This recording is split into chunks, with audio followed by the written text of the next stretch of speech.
Você está no podcast Conversa de Pai. Eu sou Rodrigo Serafim. Aqui nós trazemos temas para ajudar você, pai, mãe, educador, cuidador, em melhores caminhos ou novas possibilidades para a educação das crianças. Hoje falaremos aqui sobre um tema interessante. Mas antes de falar sobre o tema, eu quero falar sobre o 10º episódio, que é o episódio que nós chegamos. Estou muito feliz, é um marco porque aqui nós encerramos a primeira temporada do podcast e em breve começaremos aí a nossa segunda temporada com muita novidade, com novas temáticas, novos quadros, novos convidados ou talvez a gente repita alguns convidados, mas com novos temas. Mas o importante aqui é vocês entenderem que nós queremos trazer para você que está aí agora nos assistindo ou nos ouvindo novas possibilidades para a educação. E hoje eu estou aqui nesse episódio que nós falaremos sobre a escola perfeita.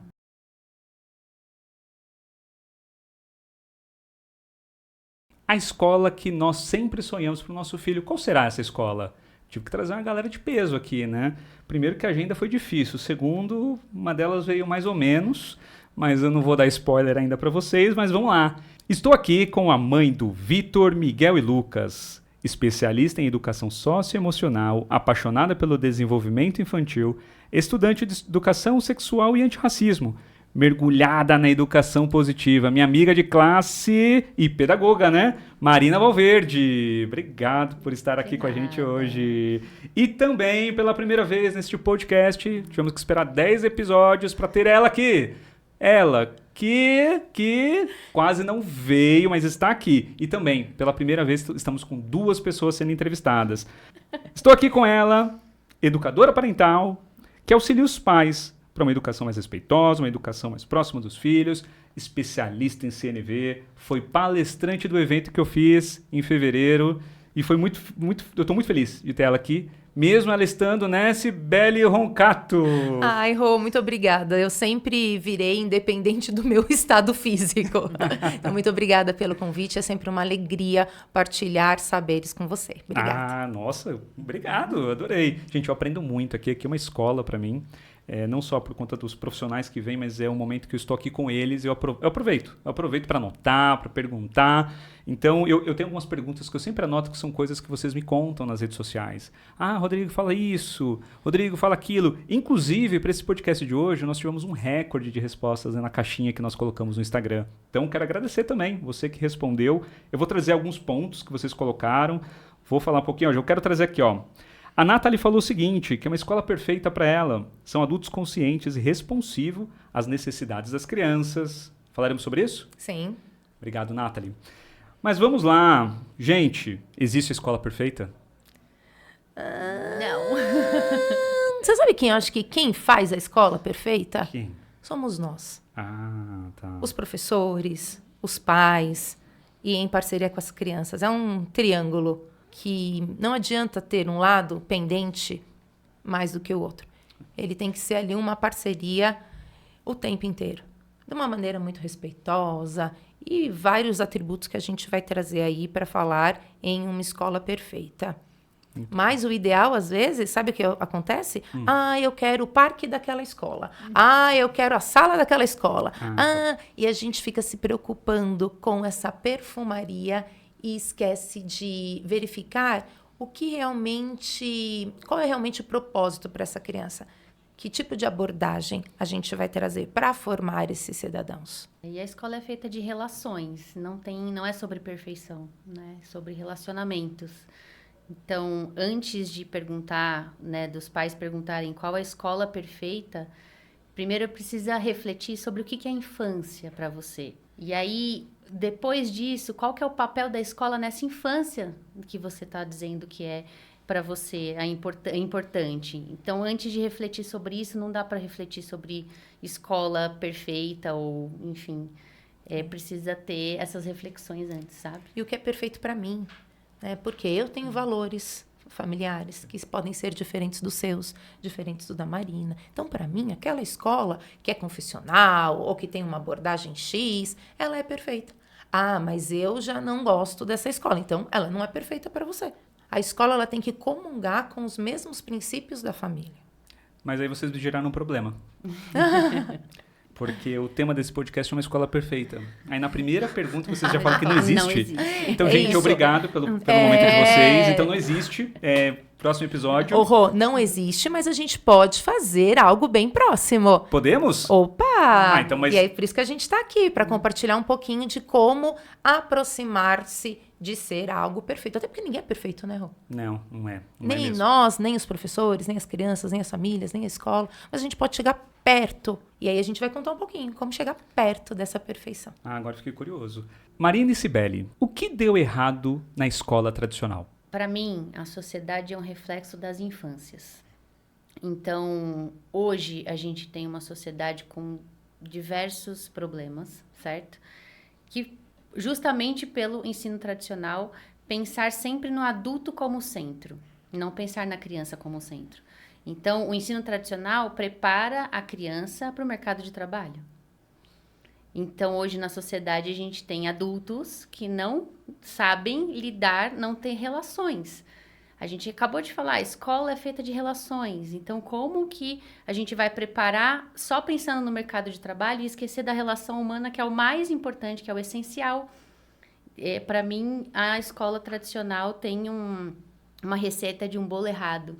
E ela vem há séculos fazendo a mesma receita, sem pensar que a receita está errada, que a gente poderia mudar os ingredientes. Então, para mim, é isso que deu errado. É difícil falar assim, o que deu certo na educação tradicional? Acho que a pergunta tinha que ser o contrário, porque, para mim, deu muito errado, né? A gente fracassou como sociedade com a educação tradicional. É só ver os índices de suicídio na adolescência, por exemplo, abuso sexual, racismo, bullying, degradação do meio ambiente, enfim. Todo mundo, né, toda a sociedade só pensou num lado ali de preparar para o mercado de trabalho e esqueceu todo o resto. E a infância é justamente a fase mais importante da vida do ser humano. É ali que há a construção justamente dessas relações, ali que a criança vai entender e formar a visão dela de mundo. Então, se a visão dela de mundo é preparado para o mercado de trabalho, essa vai ser a visão dela de mundo. Não vai ser uma visão humana, né? Então, para mim, foi isso, tudo isso aí que deu errado. E você sabe que antigamente esse perfil cumpria o papel da escola. Porque eles queriam, né, uma escola industrial. E a criança não pensava, ela só reproduzia. Então, isso há muito tempo atrás, com o objetivo que a escola foi criada, deu super certo. Só que hoje, há um tempo atrás, a gente começa a colher esses frutos. E por que não fazer diferente, como a Marina falou? Hoje a gente tem conhecimento. Antigamente a gente não tinha, gente. E tá tudo bem. Mas hoje a gente tem. Então vamos estudar como conversar com essas crianças sobre sentimento. Como desenvolver uma escuta ativa para essas crianças. Como treinar esses professores que não sabem. Porque eles também foram criados nessa educação industrial. Então, eles não sabem fazer. Então, a gente precisa formar os professores, conscientizar os pais, porque muitos pais também acreditam que um monte de atividade de registro, um monte de proposta gráfica é o que vai fazer a diferença. Então, a gente precisa também formar os professores, formar os pais, para que possamos atingir as crianças. Eu estou sentindo que nós estamos caminhando para uma ideia de uma escola perfeita aqui. Então, ótimo. Voltamos ao podcast de novo. Ufa, já achei que eu ia ter que mudar o tema, gente. Eu vou ter que fazer o começo de novo. Deixa eu trazer aqui de novo algumas respostas do pessoal que mandou lá na caixinha o que seria uma escola perfeita. Então, nós temos aqui a Dali Priscila. Ela mandou algumas coisas muito legais. Ela mandou famílias participativas, mandou brincadeiras populares. Ela mandou uma coisa muito curiosa aqui. Ela colocou ateliê sensorial. Ela colocou assim, que a nossa cultura seja respeitada, que as crianças conheçam e pratiquem capoeira, por exemplo, que é algo nosso, é a nossa cultura. Eu achei bem curioso porque ela trouxe esse aspecto cultural também. Não é só ensinar, não é só tudo isso que vocês falaram, mas vocês entendem que é uma coisa mais profunda. É trazer a essência do nosso país, por exemplo. E aí, deixa eu trazer agora uma outra reflexão para vocês. Essa reflexão eu trago de um livro que eu li recentemente. E eu vou ler essa parte do livro, tá bom? Seríamos capazes de construir uma escola que as crianças frequentassem com felicidade? Como seria uma escola assim? Podemos imaginá-la? Uma escola com a criança no centro. O que vocês me diriam disso? Quem escreveu isso aqui foi a Laura Gutman. Ela escreveu isso no livro Uma Civilização Centrada na Criança. O que vocês diriam disso que ela falou? Quer falar, Mara? Não, pode ser. Antigamente, quando a gente fala, então, voltando nessa educação industrial, a criança era um depósito, né? Paulo Freire falava isso, educação bancária. E aí a gente vê que o conhecimento está centrado na mão do professor. Quando eu trago o conhecimento como tendo o aluno como protagonista, eu preciso ter um cuidado extra. Por quê? Eu não sei onde vai chegar. E esse é um grande desafio para os professores. Porque eu vou escutar essa criança. Eu vou partir do que ela tem na sociedade, do que ela tem na questão ética. É muito mais além do que focar só na criança. É trazer essa criança pertencente ao mundo. Então, o primeiro espaço que a criança se desenvolve é na família. Depois é na escola. E depois é para o mundo. Qual é o nosso papel? O que eu estou fazendo por essa criança? Para que ela seja um ser pensante, um ser potente. O que eu estou fazendo para isso? E assim, a gente tem essa visão da criança como centro, porque é justamente o período em que o cérebro humano mais se desenvolve. Não tem outro período da vida do ser humano que o cérebro vai desenvolver com tamanha intensidade. Então, é esse período que precisa ser a nossa preocupação. Ele não pode ser apenas um preparatório para a vida adulta. É nele que tem a construção. Então, o bebê nasce com 100% do potencial. É o que eu acredito, tá? Não sou dona da verdade, mas são pontos de reflexão a partir de estudos, né, de vivência, de experiência. Então, o bebê nasce com 100% do seu potencial. E de acordo com o ambiente que ele está inserido, ele vai diminuindo, vai limitando essa potência. Então, qual que é o papel da escola perfeita, da escola, né, da melhor escola do mundo? É justamente conectar com a família para proteger a infância, para que aquela criança consiga crescer e atingir o 100% do seu potencial. Só que a escola sozinha não faz isso. A família sozinha não faz isso. Precisa ter essa conexão para justamente respeitar. O maior símbolo de respeito, na minha opinião, é você deixar aquele ser ele mesmo. Então, você protege para que ele cresça, sabe? Igual uma plantinha, a gente protege a planta para que a planta cresça, né? E a gente não fica ali, olha, essa folha tá torta. Olha, nossa, essa folha deveria estar mais para cima. Então, a gente deixa ela crescer. Então, o maior sinal de respeito de uma escola é essa conexão com a família e esse respeito para deixar a criança ser 100% do que ela veio para ser, sabe? Vocês estão muito inspiradas. Vocês estão tão filosóficas, né? Eu também acredito, né? De você fazer com que a criança, ela seja criança, ela se desenvolva, a criança brinque como criança. Até vou trazer aqui, por exemplo, a Melina falou lá nas redes sociais que o tempo diário, você precisa olhar o tempo diário de brincar livre, ambientes naturais. Ela falou também que os pais possam participar de comitês, como eventos, processo pedagógico, nutrição. E ela fala você falou agora há pouco, tríplice aliança, que é a família, a escola e o educando. E eu gosto muito dessa visão. E aí agora, a Marina já deu uma pontinha ali, mas eu quero entender melhor. Falamos de escola perfeita. Como deveria ser a melhor escola do mundo? Você falou que eu tô inspirada, né, Rô? Falei. Eu cheguei em início de maio, eu fui para a cidade de Reggio Emília. E lá nós temos as consideradas as melhores escolas do mundo. E quando você entra lá e vê que tudo que está escrito no livro, na teoria, é possível fazer, você volta encantada e querendo fazer a diferença. Mas não uma diferença de copiar. E isso lá nas formações, a gente fez no centro de formações mesmo, elas eram muito enfáticas. Não dá para copiar o que a gente tem aqui. Eles têm um contexto histórico, cultural, não dá, gente. Mas é possível nos inspirarmos em muitas propostas. Então, você trouxe um comentário de alguém que falou sobre os ateliês. Poxa, o ateliê, ele tem...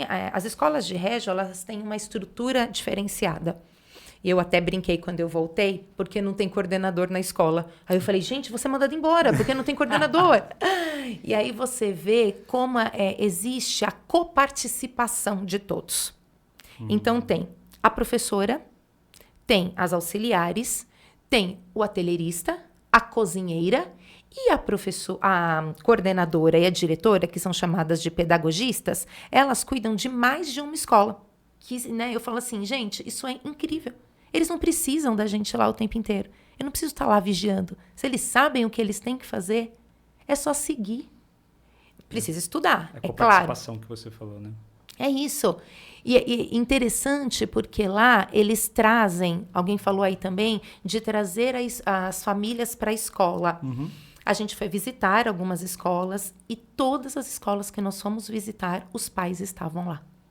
Ai, que legal. Então, é um sentimento de pertencimento que você fala, não é só da boca para fora. Sabe aquele olhar brilhando? E isso a gente pode fazer? Pode.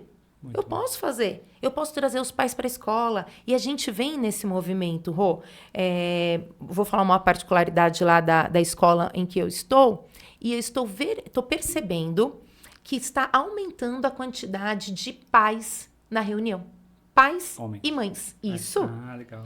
Então, eu sempre entro nas salas para encorajar. Eu falo, gente, que maravilha, olha essa sala cheia e cheia de casal. Por quê? Aí eu vou para a educação parental. A educação não é da mãe. A educação é dos pais. E como que eu faço isso junto com a minha mulher? Partilhando tarefas, tendo qualidade de tempo. E aí vem o lado da educação parental. Você falou Reggio Emília, você falou que você esteve lá. Mas eu queria que a gente falasse um pouquinho mais. Eu conheço muito básico, Reggio Emília, mas sim, mas muito básico, gente. Assim, é super superficial.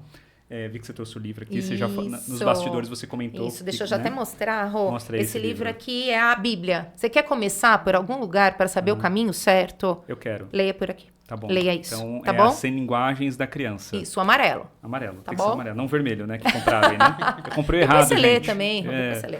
E você atua como? Você foi lá buscar conhecimento, você traz isso, você está trazendo isso para sua escola, para outras escolas? Sim. Conta um pouquinho para mim. Eu venho trazer... O material que minha escola hoje trabalha é um material inspirado na abordagem de Reggio, mas mais do que isso, quando a gente está em um espaço, às vezes a gente fica um pouco limitado. Sim. Então, eu quero expandir esse conhecimento. Eu quero fazer formações para escolas e o foco é a educação infantil, para que todos possam conhecer um pouquinho dessa abordagem, se encantarem, verificarem as possibilidades dentro das suas regiões, das suas escolas e proporcionarem uma educação de qualidade para os seus filhos. Sibeli, você falou um negócio muito legal, que você falou, não adianta você pegar o que existe em Reggio Emília e trazer para cá, porque a gente está falando de cultura, né? Você falou de inspiração, a gente ouviu dialogar. Eu vou fazer uma pergunta para a Marina, que ela foi a primeira pessoa que me falou de Reggio Emília com propriedade de explicar a história. Sim. Como é que é a história? O que aconteceu com Reggio Emília? Por que ela se tornou o que se tornou? Como a Sibeli trouxe aí como uma... Uma escola que tem princípios muito perfeitos. Tá, princípios perfeitos. Gostei. Como é que ela chegou aí, Marina? A melhor Marina? escola do mundo. 1945, eu adoro história, tá? Então, se eu me empolgar aqui, depois vocês me avisam. 1945, acaba a Segunda Guerra Mundial. Cidade de Reggio Emília, assim como muitas outras, devastada, né? E aí, uma população unida para reerguer a cidade. Por onde a gente começa? Vamos começar pela escola. Vamos começar pela escola porque alguma coisa está errado. Não dá para ser uma escola normal, tem que ser uma escola diferente. Porque a gente passou por 2 guerras mundiais, alguma coisa está errada. A gente tem que começar na educação para não ter a terceira guerra. Então, esse pensamento dessa população que vendeu um caminhão, um tanque, 6 cavalos, né? E um caminhão. E juntou os tijolos ali das casas, né, bombardeadas e destruídas para montar uma escola. E a placa da escola era uma escola melhor para os nossos filhos, a primeira placa. Em 46 entra um pedagogo visionário para a época que chamava, né, porque ele já faleceu, Loris Malaguzzi. Ele fica sabendo da história, falou, opa, né, é para lá que eu vou. Chegou lá em 46, um ano depois, mais ou menos, e não saiu nunca mais. porque ali, então, se formou uma abordagem, né? Um conceito de escola melhor, escola diferente, né? Não era para ser uma escola igual, porque é igual, a receita estava errada. A receita estava errada. Então, em 98, uma revista americana faz uma pesquisa, todas as abordagens, os métodos que existiam, e elege, então, Reggio Emilia como a melhor abordagem do mundo. E aí, muitas pessoas vão até lá, até hoje, para descobrir o porquê, como assim a melhor, né? Mas sabia que eu não consegui ir na melhor? Não. Por quê? Não na melhor, né? E esse é um tabu de professor. Ai, mas eu quero ir na Diana, que a Diana é a que saiu na revista. Tá. E elas são, as formadoras são muito claras. O que eu faço na Diana, eu faço em todas. Então, elas são bem enfáticas nessa questão de formação. Você não tá lá para holofotes. Você tá lá porque realmente vai aprender. E você vai aprender em uma, na outra, em qualquer uma que você for, você vai aprender. Legal, porque eles realmente reconhecem, confiam naquilo que eles criaram, né? E trouxe toda essa questão cultural, toda essa questão da venda, olha, gente, muito louco isso, né? Da comunidade, né? Todo mundo se unindo para um propósito. E tem umas falas, né, Marina, que são as mulheres que começaram. Sim. Porque elas tinham que trabalhar para ajudar e não tinham de deixar as crianças. Meu, isso, gente, eu gosto muito dessas histórias, de entender por que as coisas são do jeito que são. E aqui no podcast vocês já ouviram várias histórias que nós já contamos. Nós já contamos a história, a questão racial, já contamos a história da mulher dentro do processo materno, já criamos várias histórias. E vocês estão contando aqui da educação. E eu fico fascinado em não só a questão da educação, não só a questão cultural, mas como isso inspira as pessoas, né? Vocês estão aqui inspiradas, brinquei que vocês estão inspiradas, porque vocês estão. Porque é nítido que vocês estão falando de um assunto que vocês amam falar. E eu percebo que as pessoas que conhecem essa abordagem, falam sobre essa abordagem, falam com uma paixão. Falam assim, cara, isso aqui funciona. Eu vejo isso funcionando. Porque as pessoas falaram, tá? Deixa eu pegar aqui de novo. Deixa eu pegar aqui, ó. O que as pessoas falaram da Escola Perfeita? Jardim Parental, parceiro nosso. Conexão emocional. Entender que comportamento é comunicação. Estamos falando de escutativa. Saber que a criança é imatura. Respeitar o tempo da criança e o desenvolvimento da criança. Acolhimento. Gente, tem que ter acolhimento, não é máquina, não é passar, não é a foto lá fora que o seu filho que passou para a universidade e tal. Aí é uma opinião minha pessoal. Isso não vai garantir que você está na melhor escola. E compreensão de como funciona o cérebro da criança. A gente falou de entendimento, de empatia, de entender o outro. Muitos insights legais. Rui, tem uma lei, né, agora, de ter o educador parental nas escolas. Sim. Isso é bem bacana trazer. Conta dessa lei, então. Ai. Porque você também é educadora. Nós somos aqui, nós somos 3 educadores parentais, gente. Olha só que delícia falar sobre isso. E essa lei, ela vem ali para reforçar a importância da consciência dos pais na educação dos filhos. Só que, às vezes, o pai não vai buscar isso. E eu, como escola, posso ofertar. Então, que tenhamos um educador parental na escola para fazer momentos, rodas de conversa, workshop, trazer temas pertinentes para cada faixa etária. Porque pra também despertar, né? Despertar a consciência. E o que acontece? Acho que um erro das escolas também, às vezes você chama uma pessoa... Só que ela não é especialista da educação infantil. Aí o pai fala, ai, nem vou, meu filho nem está nessa fase. Ou vice-versa. Então, hoje em dia, a educação ela tem que ser personalizada. Não só para os nossos alunos. Personalizada. Por conta de inclusão, não pais, só. Professores. Pais, né? Exatamente. Então, hoje a gente tem que personalizar. É fácil? Não é. Não é. É desafiador. Mas é possível. É só querer. Você quer, Rô, fazer uma escola perfeita? Eu quero fazer uma escola perfeita. Mas antes de falar da minha escola perfeita, deixa eu deixar um comentário aqui para vocês. Eu acredito muito na educação parental. Eu descobri que ela... nós aprendemos... Caminho, né? É o caminho. Eu descobri que ela é a prevenção, inclusive, de muitas coisas que estão acontecendo hoje no mundo. A Marina falou da receita, né? A receita que está errada. E eu acredito muito nisso também. E quando você fala da educação parental... E não só a educação parental, mas toda essa questão da abordagem. O que vocês acham? Porque às vezes a educação parental, as pessoas acham que a gente vai sentar com os pais para ensinar a lidar com os filhos. O seu filho está chorando é por causa disso? Não é. Ou para criticar, né? Ou para criticar, ou para julgar. E não é. Porque acontece muito essa briga para ver quem tem razão, sabe? É. Eu, escola, tenho razão. Não, eu, pai, tenho razão. Não, eu, psicólogo, tenho razão. E fica todo mundo disputando quem tem razão e ninguém faz nada. Já ouviram Ninguém aquela sai do frase, lugar, né? eu fui criada assim, tô aqui? É. Quem já ouviu? Sobrevivi, né? Sobrevivi, mas sobreviveu como? Quais são as À suas custa do feridas? quê, né? Quais são as suas feridas? Exatamente. Porque a educação parental, nós estamos falando sobre os pais, nós não estamos falando sobre as crianças. As crianças, elas são um reflexo daquilo que está acontecendo com os pais. Então, a educação parental ela é mais profunda. Você falou, né? Trazendo os pais, trazendo a família, trazendo a educação parental, trazendo uma abordagem que permite tudo isso que vocês falaram em questões práticas. Qual é o benefício para as crianças dentro de tudo isso que vocês falaram até agora? Eu gosto muito quando eu estou ali atendendo, né, uma família, conversando com os pais, eu gosto muito de fazer perguntas provocadoras, sabe? Que a pessoa consiga refletir sobre aquilo. Então, todo mundo consegue responder muito fácil o que quer que o filho seja no futuro. Ah, eu quero meu filho médico, eu quero meu filho feliz, eu quero meu filho casado, eu quero... Agora me responde o que você não quer que o seu filho seja. Eu, Marina, não quero meu filho racista, não quero meu filho machista, não quero meu filho homofóbico, não quero meu filho num relacionamento tóxico, não quero ver ele em depressão.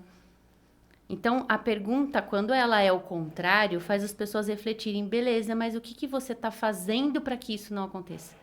Aí vem o educador parental, entende? Nessa pergunta provocativa, vamos despertar a sua consciência, vamos despertar o que você tem aí dentro de você para expandir, né? Essa é o que a gente fala muito, expandir a nossa consciência através do despertar. Então, para mim, a função do educador parental é o despertar. Eu desperto você. Tenho certeza que vocês responderam aí mentalmente o que vocês não querem que seus filhos sejam. Eu respondi. Exatamente, porque a pergunta é o contrário, é muito difícil você pensar nisso, mas você imagina o seu filho, assim como a gente não quer um filho preso, a gente não quer essas coisas, mas a gente não pensa sobre elas, porque se eu não penso, não vai acontecer. Né? Se eu não penso, não existe. Não existe, não vai acontecer. E para a criança, você começa da base pensando em tudo isso. E daí vem uma escola completa, que pensa na criança como um todo. Não vou só preparar ela para um vestibular, eu vou preparar ela para a vida, junto com a família, não vou preparar ela sozinha. Então, educador parental em escola é realmente um caminho. O caminho, né? Eu acredito muito.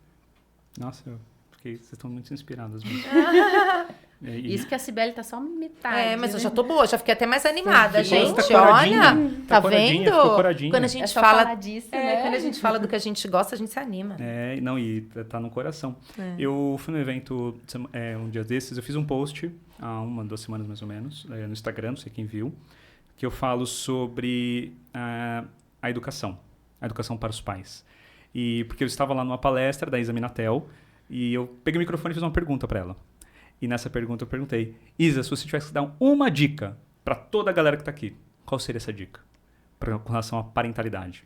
Ela falou, estude. Porque quando eu quero uma promoção, eu quero aquele emprego, eu preciso desenvolver tal habilidade, eu estudo. E para ser pai e mãe eu não quero estudar. Exatamente. Cara, isso foi uma porrada em mim, hein? Sabe por quê? Porque a gente fica pensando, ai, nossa, mas por que eu tenho que estudar para ser isso? Por que eu tenho que estudar para ser aquilo? Por que eu sei ser pai, pegar no colo, eu sei ser mãe. Tudo bem, gente, nós aprendemos de forma empírica, a gente aprende com o negócio rolando ali. Mas quando a gente descobre que existe o desenvolvimento infantil, quando a gente descobre que às vezes eu estou exigindo coisas do meu filho que ele não está preparado para ter aquela habilidade. Coisas que acontecem na minha casa. Vou abrir aqui, né? Posso falar da minha casa? Pode. Posso? Então tá bom. A minha casa, as meninas brincam. Tenho a Ana de 4 e tenho a Clara de 1 ano e meio. As meninas brincam e deixam os brinquedos jogados. A minha esposa, a Maiara, ela quer que elas recolham. E eu falo pra ela, ainda não está na fase que ela vai entender que ela precisa recolher e exatamente onde ela precisa guardar. Ok, precisa uma ordem, precisa uma organização, mas ela está sendo criança. ela tem que brincar com uma coisa de cada vez. Ela está sendo criança. Essa parte que você está querendo que ela se desenvolva, quando ela tiver uns 20 anos, talvez ela não vai conseguir fazer. Depois dos 25. Né? Depois dos 25, né? É quando a parte frontal aqui do cérebro vai estar preparada para ela sim planejar e entender que ela quer brincar com uma coisa, ela vai pegar uma coisa, vai brincar. Eu sei que tem métodos. E por que não brincar com 2, 3? Por que não fazer uma bagunça? Porque Incomoda o adulto. Incomoda. adulto. Educação tradicional. É o limite, Putz, né? Eu agora vou minha sogra vai limitar. ficar brava comigo que eu falei educação tradicional. Ah, Desculpa, Vai sogra. limitar ali. Mas eu tô falando Limita com a carinho. criatividade da criança. É essa parte que não é respeitosa, porque eu quero colocar todo mundo dentro de uma caixinha só. E vocês viram agora, saiu a pesquisa do PISA? A gente está lá no pé da que é PISA? de criatividade. O que é PISA? É uma tabela, resumindo, ele mostra qual é o desempenho das escolas. Tá. E aí o Brasil, na Mas de área da maneira criatividade, na área da criatividade, ele tá lá na sola da bota, para aproveitar o clima junino, né? Vamos dizer assim. Ele está muito embaixo. E aí a gente vê a importância de trabalhar essa criatividade nas crianças e permanecer isso. Porque, né, eles, na fase que ele mais precisa, a gente para, que é na adolescência. Aí a gente volta a ser tradicional. Pega o livro, pega não sei o quê, e é o momento em que ele precisa de mais dopamina no cérebro. Aí o que acontece? Se a escola não dá, o que ele faz? Ele vai pegar o celular, ele vai bater na carteira, ele vai cutucar o amigo, ele precisa disso, é biológico. E vocês acham que o livre brincar, ele pode ajudar, então, no desenvolvimento? Ele ajuda na criatividade? Ajuda mais o quê? Quando a gente fala do livre brincar... Na interação. O respeito, né? Pela Respeito. criança, para ela ser o que ela quiser ser, para ela brincar do que ela quiser, como ela quiser. Hoje em dia tem muitos brinquedos prontos, né? E aí já entrega para a criança como ela deve brincar.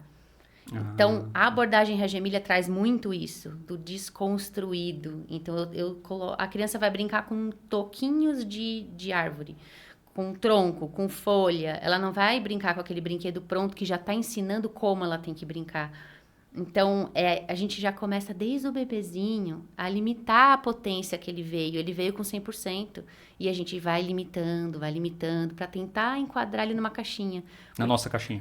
Na caixinha da sociedade tradicional, perfeito, passou no vestibular, tudo aquilo, tá todo mundo na mesma caixinha. Ótimo. E o vestibular não vai saber quem é o melhor ator, quem tem aptidão para o teatro. O vestibular não vai pegar a essência da pessoa. Perfeito. É uma prova de quem coube na caixinha. Você tá na caixinha? Beleza. Você não tá, você tá fora. É assim, a sociedade hoje é assim. Por isso que a gente vê tantas escolas com faixas de... o fulano passou na USP, olha o outro aqui, passou em primeiro não sei aonde. Isso é um mérito. Eu preparei o aluno para o mercado de trabalho, eu consegui. Vende, uma medalha, né? Vende isso. Isso vende, né?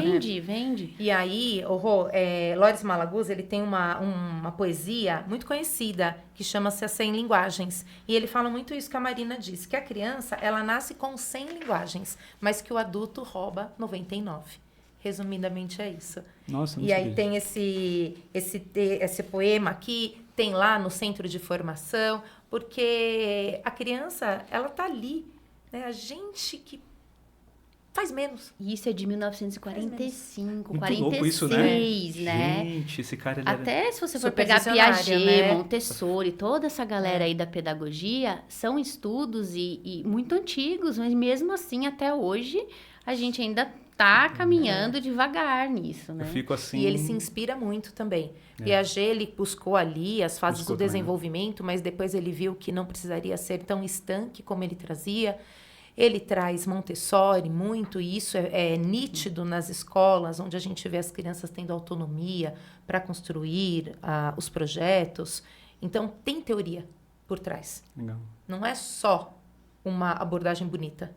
Não é só... Tem estudo. Não está só no livro, né? Existe a prática e a prática traz resultado. E tem estudos já mostrando resultado. Exatamente. Gente, eu posso voltar de novo no tema educador parental? Claro. Porque tem uma pessoa aqui que escreveu pra gente lá no Instagram, é uma educadora parental, Mari Furtado, incrível, diga-se de passagem, minha mentora. Ela falou umas coisas muito legais aqui, ó. Um educador parental atuando dentro da escola com professores e famílias. Ela colocou muita coisa. Noções básicas de educação positiva, natureza, atividades ao ar livre, tempo de brincar, é o que nós estávamos falando aqui. Equipe de administração que dê liberdade para a equipe pedagógica trabalhar. Equipe pedagógica que entenda que todo comportamento é comunicação. Professores dispostos a serem escutativa e testemunhas auxiliadoras dos alunos. Gente, que legal. Olha que curioso. As pessoas falaram muitas das coisas que nós estamos falando aqui também, de certa forma. E o que é mais interessante é que as coisas se conectam. Porque acho que todo mundo está entendendo o que essa escola perfeita deveria ter. E aí, eu quero trazer aqui um tema para a Marina, mas a Cibele fica à vontade em você agregar, porque eu sei que ela é expert nesse tema, eu sei que você também é.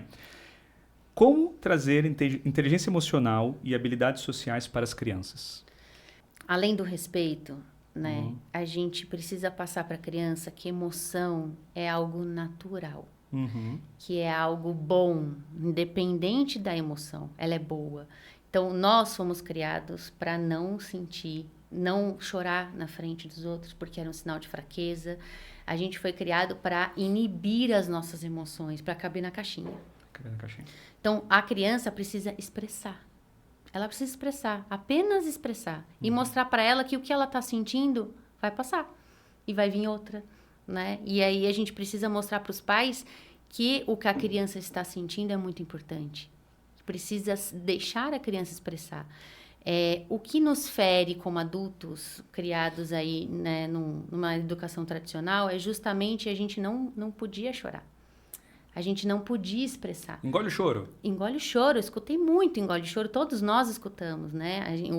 O primeiro treinamento de inteligência emocional que eu fiz era como a geração do engole o choro vai educar, né, emocionalmente uma criança.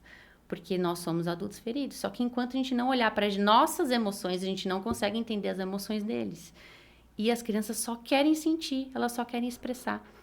Na escola que eu trabalho hoje, se eu falar para você que teve, esse ano, nenhum caso de mordida.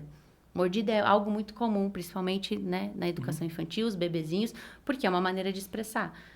É uma maneira de expressar o que não está cabendo aqui dentro de mim. Então, o trabalho emocional que a gente faz com as crianças, de deixar com que elas expressem, pela primeira vez, eu estou no meio do ano, não tenho nenhuma mordida esse ano.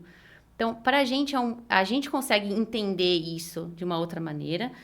Para os pais, a criança que é mordida é sempre, né, uma polêmica. Meu filho mordeu, meu filho foi mordido. Mas para a gente que está ali no dia a dia, é um sinal de que eles estão podendo se expressar com o corpo de outras maneiras. Perfeito. Não foi para isso, né? Esse é só um exemplo dos 1000 exemplos.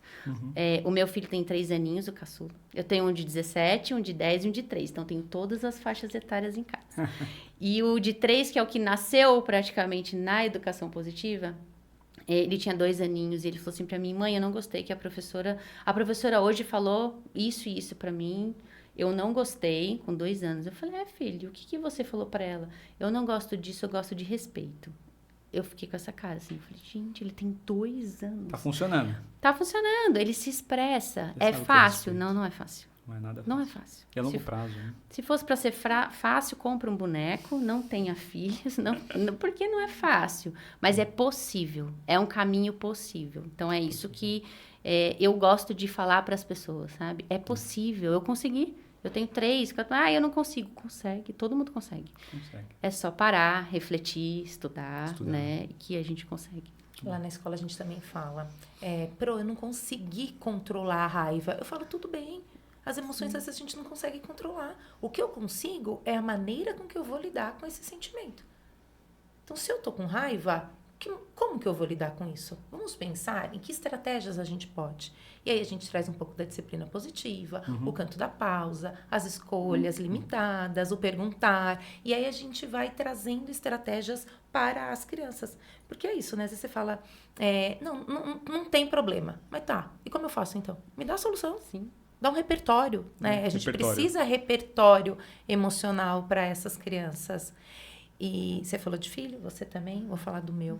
Eu tenho um menino de 17 anos, que há 10 anos atrás, eu era aquela mãe enlouquecida. Enlouquecida de gritar, de chutar, de dar soco na parede. Taranana. Gente, imagina uma pessoa descontrolada a nível hard. Essa sou eu.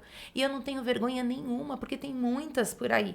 Sim. Só que hoje eu estabeleço uma relação com o meu filho, então isso é bacana falar também, porque é possível reverter. Sim. Então hoje ele tem 17 anos, ele me fala que se ele vai numa festa, o que vai ter nessa festa, se ele vai beber, se ele não vai beber, se agora está na questão de relação sexual. Então tudo isso é muito conversado com ele. Então é possível. Às vezes também que fala, né? Ah, isso não adianta, eu já tentei uma vez.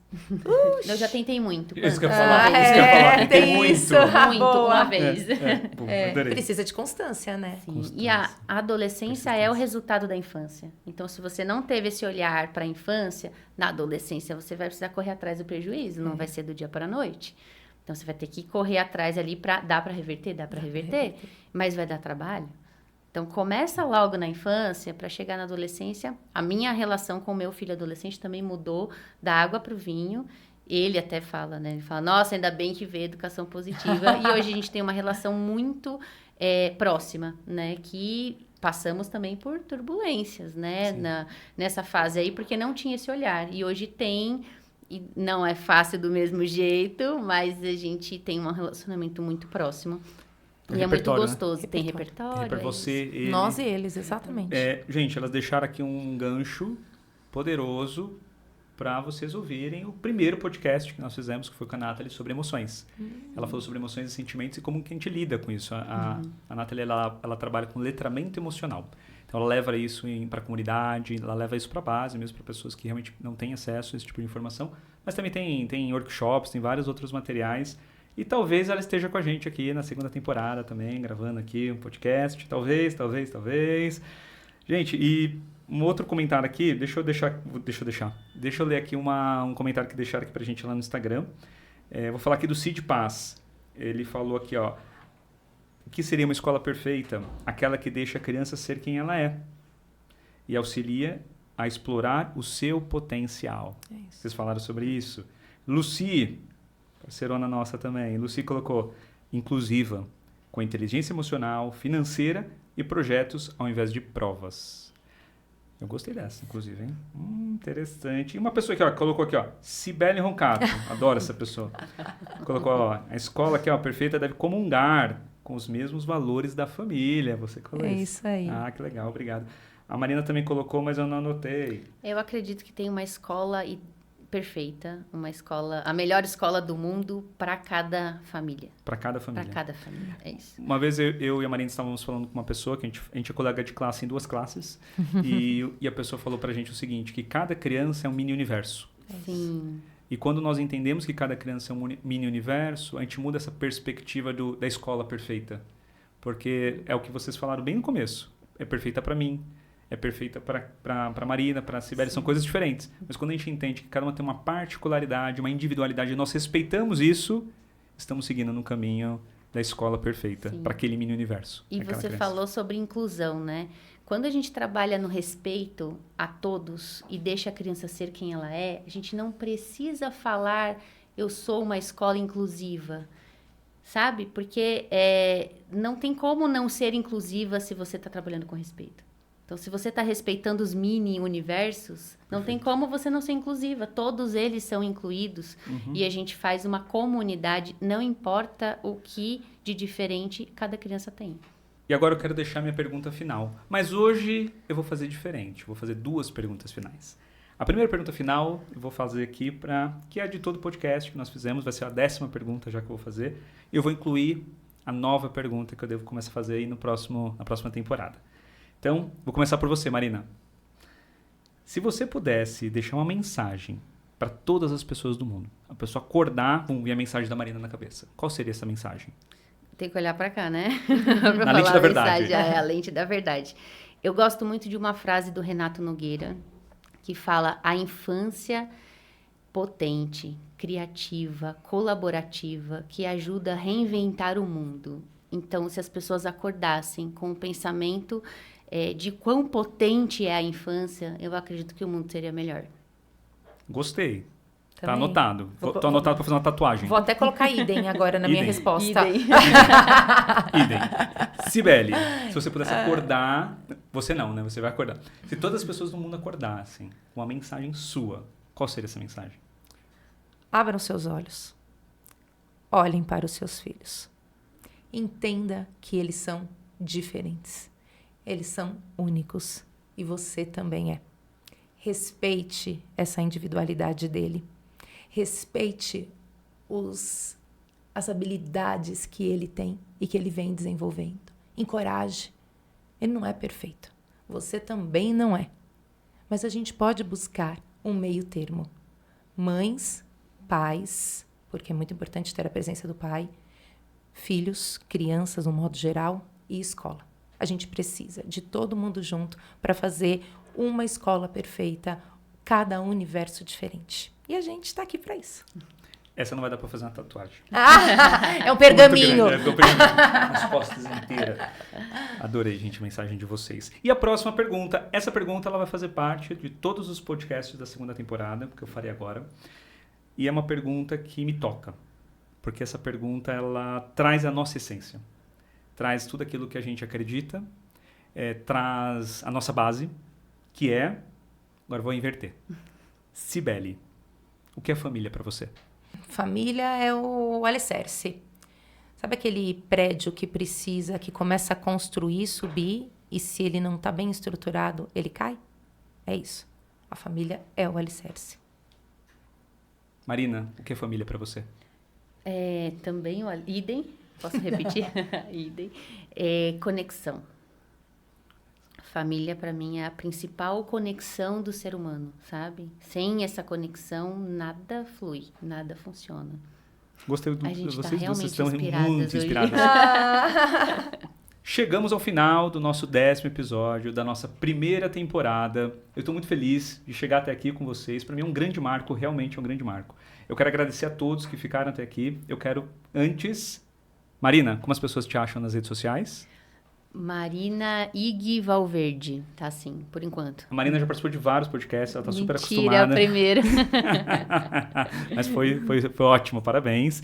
E você, Si, como que as pessoas te acham nas redes sociais? Cibele Roncato é o meu perfil pessoal e eu tenho um perfil com uma sócia que chama-se Como Não Vacilar. Como não vacilar com a educação dos seus filhos. Então pode nos achar ali nos 2 perfis. Será um prazer acolhê-los. É, isso aí, galera. Bom, eu quero agradecer novamente você que ficou até aqui, até o final. Assista. Agora nós estamos com uma novidade. No Spotify você consegue assistir também, não só ouvir. E vai lá no YouTube também, se você quiser ver o vídeo, ver a nossa cara linda aqui e perfeita. Obrigado. Tchau.